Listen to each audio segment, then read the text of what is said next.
एक लड़की को डरा के धमका के उससे दोस्ती करोगे? ऐसी दोस्ती का क्या फायदा? मैं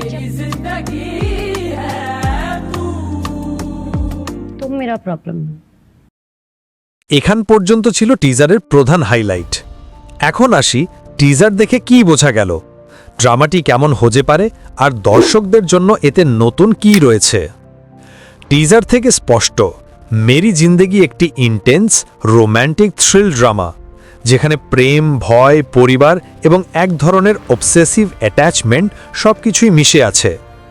বিলাল আব্বাসের চরিত্রটিকে পুরোপুরি পজেসিভ লাভার টাইপ দেখানো হয়েছে, যে নিজের অনুভূতি প্রকাশ করতে গিয়ে সীমা ছাড়িয়ে যায়। অন্যদিকে হানিয়া আমিরের চরিত্রটিকে এবার অনেক বেশি স্ট্রং, শার্প এবং আত্মবিশ্বাসী দেখানো হয়েছে।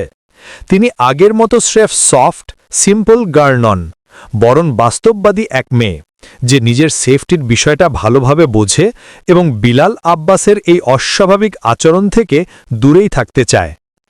বিয়ের ঝলকগুলো দেখে মনে হচ্ছে গল্পে কোনো এক পর্যায়ে কম্পালশন বা পরিস্থিতির চাপে তাদের বিয়ে হয়ে যেতে পারে, আর সেই বিয়ের পেছনে হয়তো এমন একটি ডার্ক ব্যাকস্টোরি আছে যা এখনও টিজারে রিভিল করা হয়নি।